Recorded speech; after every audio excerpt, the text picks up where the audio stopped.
Desde las polvorientas calles de antaño hasta los sueños que aún laten en cada esquina, prepárate para recorrer de Barrancas a Cerro Navia, un viaje sonoro por la historia y el alma de quienes vivieron al sur de los sueños y al norte de las esperanzas. Quédate, porque aquí comienza un nuevo capítulo de las memorias de Cerro Navia.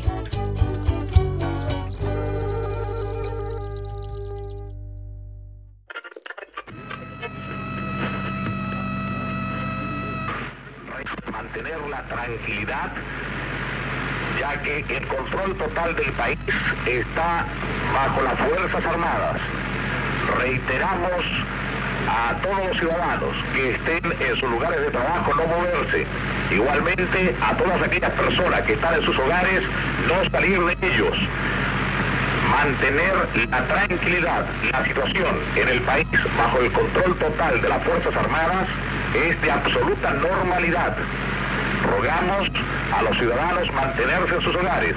Quienes estén en sus lugares de trabajo deben mantenerse en él. En un dramático giro de la sangrienta escalada de violencia que estremece a la Argentina, el general chileno Carlos Prats González, personaje clave del gobierno de la Unidad Popular que presidió Salvador Allende, murió asesinado hoy en Buenos Aires, víctima de un violento atentado terrorista en que también pereció su esposa. El matrimonio literalmente voló por los aires al estallar una poderosa bomba plástica arrojada por...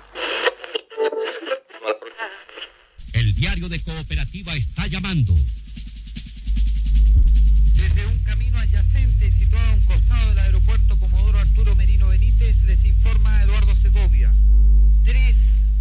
Tres son los cadáveres hallados por comerciantes que se movilizaban en una carreta alrededor de las 13:30 horas.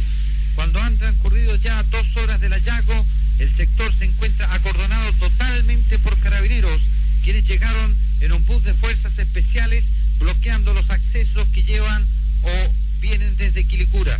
Según podemos apreciar a distancia, los cadáveres, nos encontramos a unos 100 metros del primero que teníamos a la vista, se hayan separado 50 metros uno de otro en el interior de zanjas a un costado del fondo del Retiro, entre matorrales.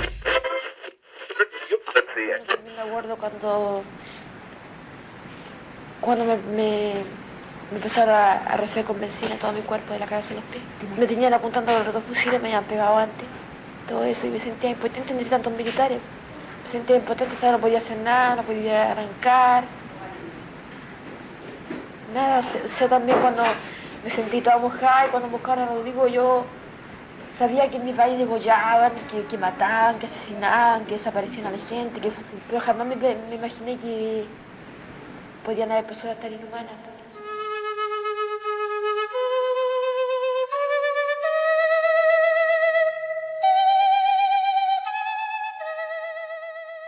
El día 11 de septiembre de 1973 inició el periodo de la más reciente dictadura en Chile.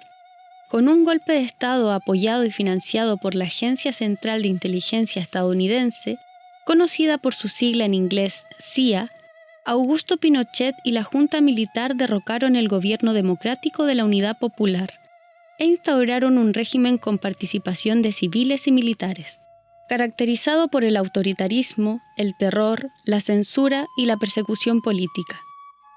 Y Cerro Navia, que para ese entonces aún era parte de la comuna de Las Barrancas, no estuvo exenta de sus consecuencias. Sufrimos mucho, los pobladores, sufrimos mucho, hubieron muchas ollas comunes en ese tiempo. Yo me recuerdo que el primer día del golpe de Estado se abrió una olla común en la Villa California. La primera, yo creo que fue la primera olla común. ¿Y por qué creo yo que fue la primera olla común? Porque mi padre participó, mi padre tenía camiones y trajo mercadería y se consiguió ¿cuánto se llama? Una cocina grande y unas ollas grandes y las regaló y ahí se hizo la primera, ¿cuánto se llama? Olla común.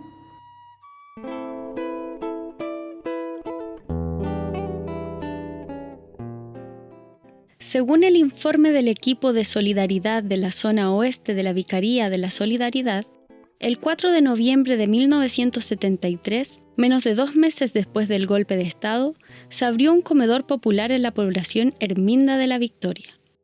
Originalmente, estos comedores estaban orientados a niñas y niños, hijas e hijos de personas perseguidas por la dictadura por razones políticas y que requerían proveer su alimentación diaria.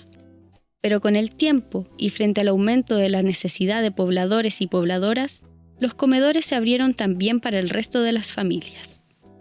En un sentido amplio, la dictadura cívico-militar instauró una forma de vida completamente distinta a la que se había mantenido en el país hasta principios de la década de 1970, generando un impacto tanto a nivel personal como estructural en la sociedad chilena. Gran parte de las poblaciones de las barrancas que hoy pertenecen a Cerro Navia fueron resultado de tomas de terrenos, y por ende, la cohesión y capacidad organizativa entre sus vecinos y vecinas era un rasgo a considerar. En consecuencia, la violencia militar no demoró en hacerse presente. Se generaba mucho pánico porque todos los días sonaban balas. De hecho, los primeros tiempos en la Endesa sonaban ráfagas, por si llegaba gente, por el río Mapocho pasaban los cadáveres. Entonces hubo mucho temor en la zona. Se generó mucho terror. Y aquí en esta esquina era una esquina más difícil. Esta esquina es la esquina del Parque Chini. Hubo allanamiento aquí en esta zona. Hubo harto preso político en los primeros tiempos. Harto preso político, se llevaron a harta gente. Y después ya cuando estaba la dictadura asentada, hubo más allanamiento.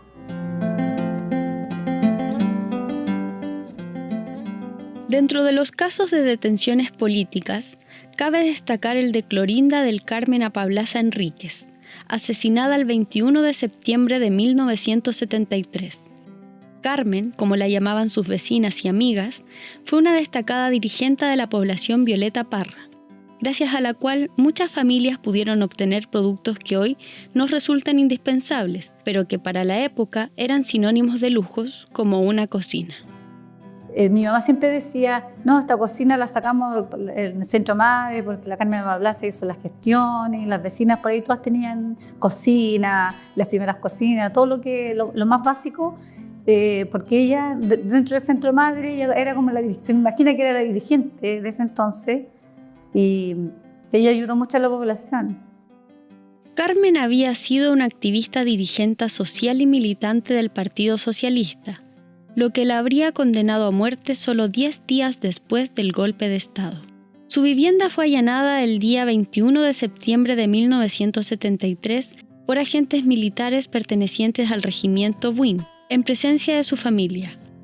Luz Paredes, vecina y amiga de Carmen, habría sido una de las últimas personas que la vería con vida. Y el día que la vinieron a buscar a todos los dirigentes de las poblaciones. Los vinieron a buscar y yo salí con ella.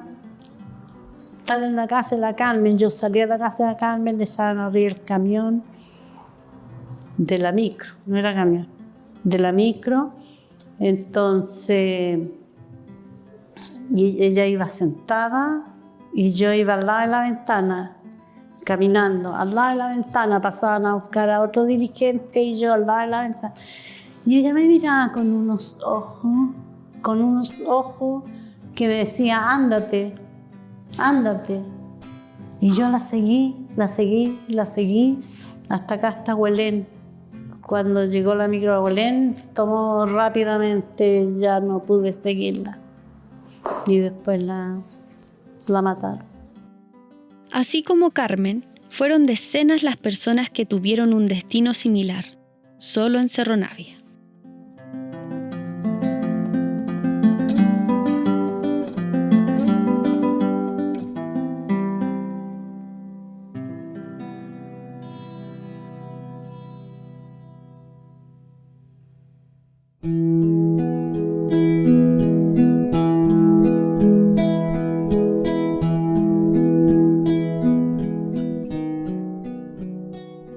Serafín del Carmen Orellana Rojas, de 32 años, soltero, de ocupación y militancia desconocida. Habría sido detenido el 15 de septiembre de 1973 junto a Carlos Alberto Castro López, desde el recinto de un club deportivo cercano a la intersección del lago Tanganyica con Apolo 13. Desde ese lugar fueron trasladados con rumbo desconocido.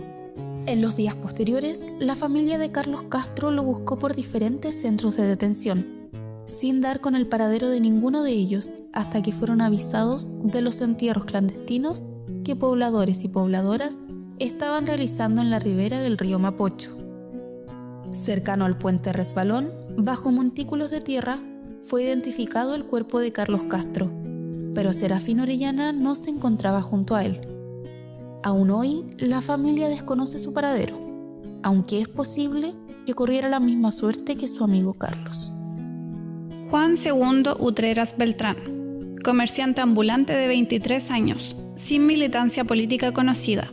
Fue desaparecido el día 17 de septiembre de 1973 desde su domicilio ubicado cerca de la intersección de la Avenida Costanera Sur con el pasaje Copérnico por agentes militares.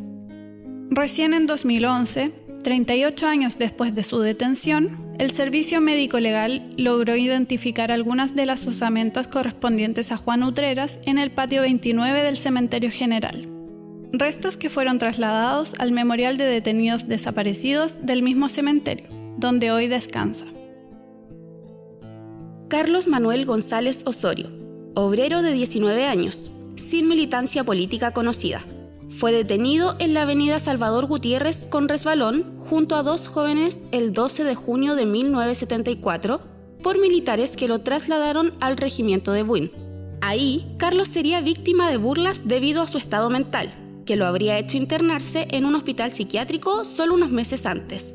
Sus compañeros habrían sido testigos de las torturas recibidas a raíz de su condición, con militares que apagaban cigarrillos en su cara, entre otras vejaciones.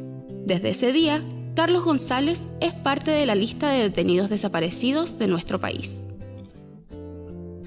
Luis Armando Silva Silva, técnico electrónico de solo 20 años, militante del Partido Socialista. Fue detenido desde su domicilio cercano a Avenida Mapocho con Galo González el 24 de septiembre de 1974, junto a su esposa embarazada y una vecina, por alrededor de 20 militares. Ambas mujeres fueron liberadas durante el mismo día. Sin embargo, Luis sería trasladado desde el regimiento Tacna a Tres Álamos, desde donde se le perdería la pista para siempre. Juan Héctor Moraga Garcés, obrero de la construcción de 32 años, casado, con 5 hijos, militante del Partido Comunista y ex dirigente de la Central Única de Trabajadores. Fue detenido en la vía pública el 22 de junio de 1976. Al día siguiente de su detención, su esposa intentó averiguar el paradero de Juan en la comisaría de la población Roosevelt, aledaña a su lugar de residencia, siendo informada de su arresto por supuesta ebriedad en la vía pública.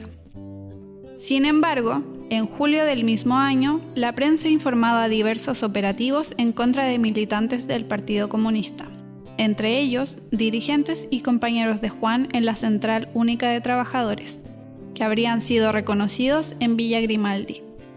Desde el día de su detención, Juan Héctor Moraga Garcés permanece en calidad de detenido desaparecido.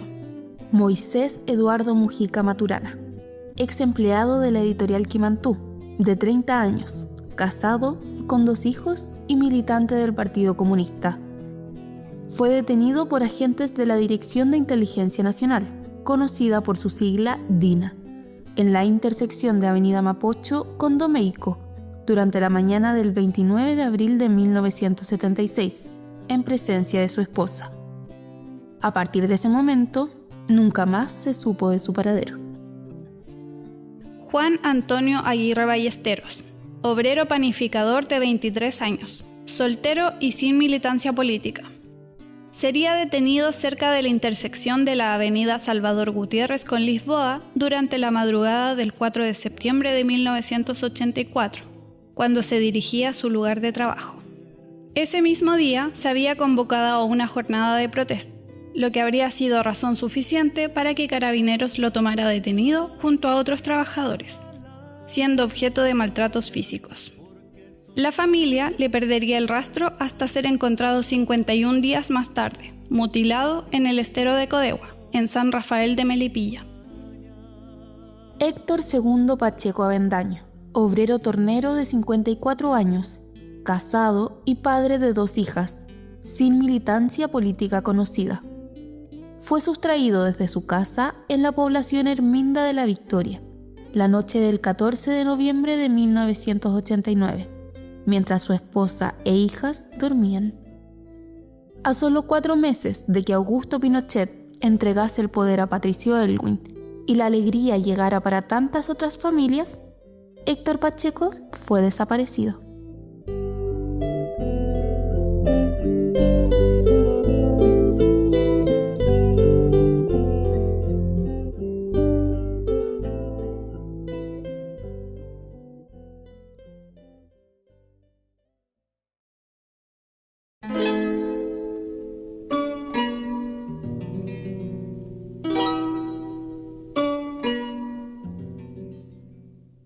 Ocho son los nombres de vecinos que aún son buscados por sus familias, sumado a las más de 30 familias a las que aún les pesa la ausencia de quienes fueron asesinados por agentes militares o de carabineros entre 1973 y 1990.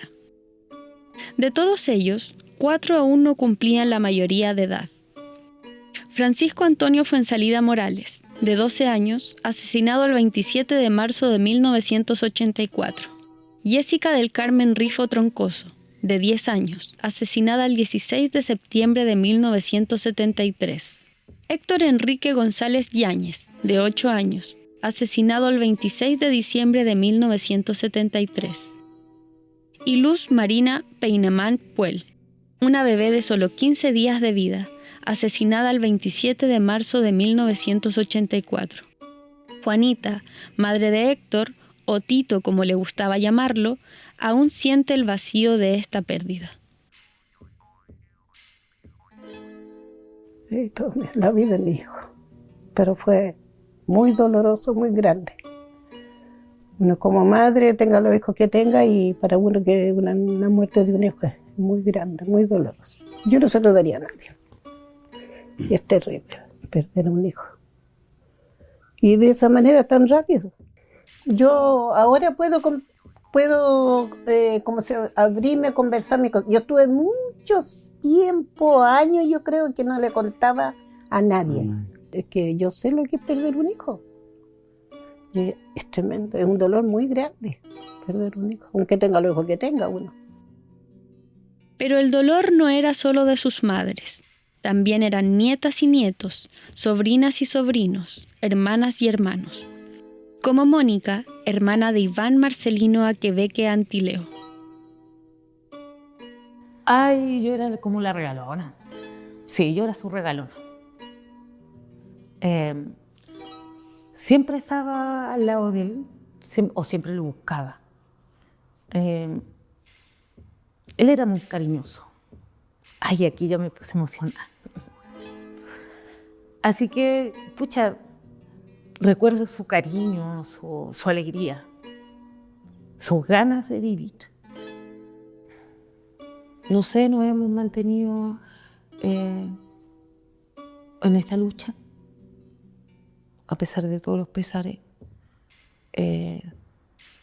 Seguimos no solo peleando por el Iván, sino que nos hacemos más fuertes cuando encontramos a uno de los compañeros o nos reencontramos con las otras familias, y que mantendremos sus nombres hasta el final de los días.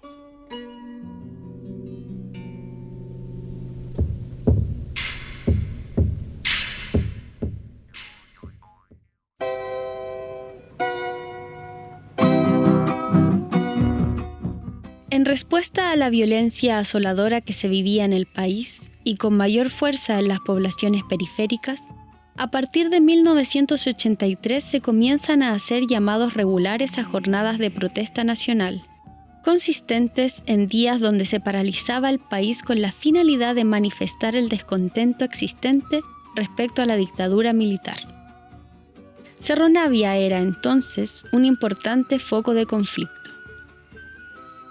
Nosotros siempre marcábamos la noticia porque éramos una comuna, pero bastante combativa en el sentido de que nos rebelábamos frente al sistema y no salían a micro, nadie ni a trabajar, ¿no? ¿Te das cuenta? Y la organización, los partidos políticos así cuadrados, aquí está el CDP, el Comando Democrático Pudahuel, te estoy hablando Pudahuel antiguo, ¿te das cuenta? Y nosotros ahí estaba el MIR, estaba el MAPU, el PS, el PC, la Izquierda Cristiana, estaban los comandantes, que eran del Partido Socialista, ¿te das cuenta? Y después también estaba el MDP, y pero todos juntos, todos sabíamos que teníamos que derrotar a Pinochet y había una unidad que no había cestarismo. Como estos casos, existieron muchos más a lo largo y ancho del país, historia que aún permanece y que el tiempo no ha podido sopesar. Por lo tanto, mientras la verdad siga oculta y la reparación sea una promesa inconclusa, las familias seguirán incompletas en búsqueda de paz y justicia.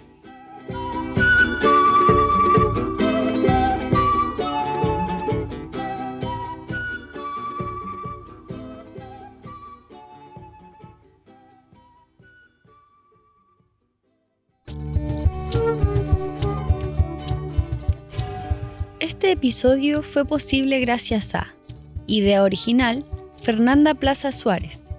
Guión, Carla Meriño Montero y Fernanda Plaza Suárez. Locución, Carla Meriño Montero, Iris Herrera Cornejo y Fernanda Plaza Suárez. Las entrevistas provienen del archivo de las memorias de la Dirección de Cultura de Cerro Navia, en colaboración con el Museo de la Memoria y los Derechos Humanos, registradas por Byron Orostica Ramírez. En orden de aparición participaron José Mínguez, Leonel Pino, Malena Cruz, Luz Paredes Pavés, Juana Yáñez, Mónica Aquebeque Antileo y Gustavo Vidal Arévalo. Fuentes citadas: entrevistas del Archivo de las Memorias de Cerro Navia, Daniela Mancilla y Javiera Robles, Las ollas comunes de ayer y hoy, Cerro Ediciones 2023. Transmisión del golpe de Estado por Radio Santiago del Archivo Radial del Museo de la Memoria y los Derechos Humanos. Informe del 4 de noviembre de 1973 del equipo de solidaridad de la zona oeste, de la Vicaría de la Solidaridad. Producción realizada por la Casa de las Culturas, las Artes y las Ciencias Violeta Parra de Cerro Navia, 2025. Directora, Maritza Herrera Cornejo.